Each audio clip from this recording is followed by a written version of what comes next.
ಮುಖ್ಯಮಂತ್ರಿಗಳು ಇವತ್ತು ಸಾಕಷ್ಟು ಅಳೆದು ತೂಗಿ ಒಂದು ಮಾತನ್ನು ಹೇಳಿದ್ದಾರೆ. ಒಂದು ಆಪರೇಷನ್ ಕಮಲ ವಿಚಾರಕ್ಕೆ ಸಂಬಂಧಪಟ್ಟಂತೆ, ಇನ್ನೊಂದು ಅಂತ ಚೆಕ್ ಮಾಡಿದಾಗ ನನ್ನನ್ನು ಮುಟ್ಟಿದ್ರೆ ಜನ ಸುಮ್ಮನಿರಲ್ಲ ಅಂತ ಒಂದು ಸಂದೇಶವನ್ನು ಕೂಡ ಕೊಟ್ಟಿದ್ದಾರೆ. ಇದು ಅಕಸ್ಮಾತ್ ಕಾಂಗ್ರೆಸ್ ಹೈಕಮಾಂಡ್ ಏನಾದರೂ ಮುಖ್ಯಮಂತ್ರಿಗಳನ್ನ ಬದಲಾವಣೆ ಮಾಡಬೇಕು ಅಂತ ಚಿಂತನೆ ಇಟ್ಟುಕೊಂಡಿದ್ರೆ ಅವರು ಕೊಟ್ಟಿರ್ತಕ್ಕಂಥ ವಾರ್ನಿಂಗ, ಅಥವಾ ಮುಖ್ಯಮಂತ್ರಿಗಳ ಮೇಲೆ ಆರೋಪ ಮಾಡ್ತಾ ಅವರನ್ನು ಕೆಳಗಿಳಿಸಲು JDS BJPನೋ ಟ್ರೈ ಮಾಡಿದ್ರೆ ಅವರು ಕೊಡ್ತಿರ್ತಕ್ಕಂಥ ವಾರ್ನಿಂಗ ಗೊತ್ತಿಲ್ಲ. ಆದರೆ ಅವರ ಎಚ್ಚರಿಕೆ ಅಂತೂ ಬಹಳ ಸ್ಪಷ್ಟವಾಗಿತ್ತು.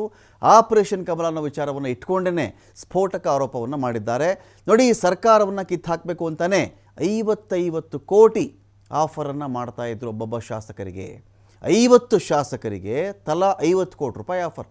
ಒಬ್ಬೊಬ್ಬ ಶಾಸಕನಿಗೆ 50 ಕೋಟಿ ಕೊಟ್ಟು ಖರೀದಿ ಮಾಡಿಬಿಟ್ಟು 50 ಶಾಸಕರ ಕೈಯಿಂದ ರಾಜೀನಾಮೆ ಕೊಡಿಸಿಬಿಟ್ರೆ ಅಲ್ಲಿಗೆ ಈ ಸರ್ಕಾರ ಬಿದ್ದು ಹೋಗುತ್ತೆ, ಮತ್ತೊಂದು ಸರ್ಕಾರ ಬರುತ್ತೆ, ಸರ್ಕಾರ ರಚನೆ ಮಾಡಬಹುದು ಎನ್ನುವ ಅಂದಾಜಲ್ಲಿ ಇಂತಹ ಆಪರೇಷನ್ಗೆ ಕೈ ಹಾಕಿದ್ರು.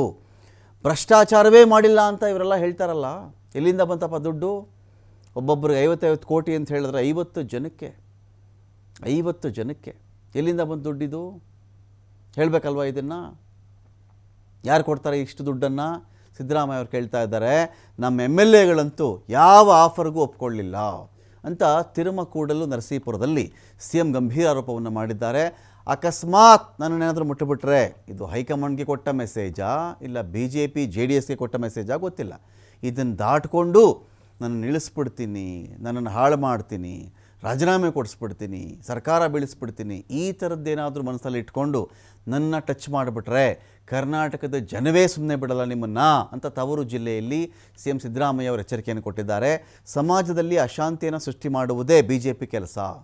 BJP ನಾಯಕರು ಬೇಕಿದ್ದರೆ ನಮ್ಮ ಜೊತೆಗೆ ಚರ್ಚೆಗೆ ಬರಲಿ, ನೀವೆಲ್ಲರೂ ನನ್ನ ಜೊತೆ 100ಕ್ಕೆ 100ರಷ್ಟು ನಿಲ್ಲಬೇಕು ಅಂಥೇಳಿ ಮೈಸೂರಿನ ಟಿ ನರಸೀಪುರದಲ್ಲಿ CM ಅಬ್ಬರದ ಭಾಷಣ ಮಾಡಿದ್ದಾರೆ. ಯಾವ ಸರ್ಕಾರ ಕೊಟ್ಟಿಲ್ಲ,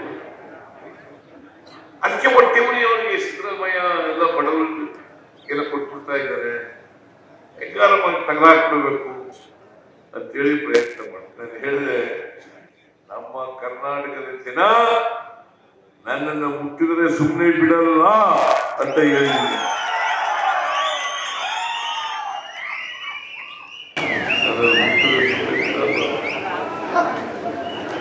ಸುಳ್ಳು ಇಲ್ಲ. ಇವತ್ತು ಎಲ್ಲ ಕರ್ನಾಟಕದಲ್ಲಿ ಎಲ್ಲ ಕಡೆ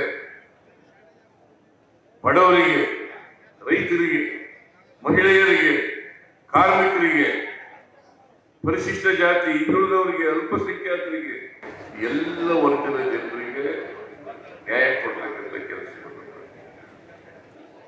ಅದಕ್ಕೆ ಏನಾರು ಒಂದು ಹೇಳೋದು, ನಮ್ಮ ಮೇಲೆ ಏನಾರು ಒಂದು ಹೇಳೋದು, ಜನರ ಆಶೀರ್ವಾದ ತಗೊಂಡು ಅಧಿಕಾರಕ್ಕೆ ಬರಲೇ ಕೋಟಿಗಟ್ಟಲೆ ಹಣ ಖರ್ಚು ಮಾಡಿದ್ರು. 17 ಜನ MLAಗಳನ್ನ, 3 ಜನ JDS MLAಗಳು, 14 ಜನ ಕಾಂಗ್ರೆಸ್ MLAಗಳು ತಗೊಂಡು ಅಧಿಕಾರಕ್ಕೆ ಬಂದದ್ದು.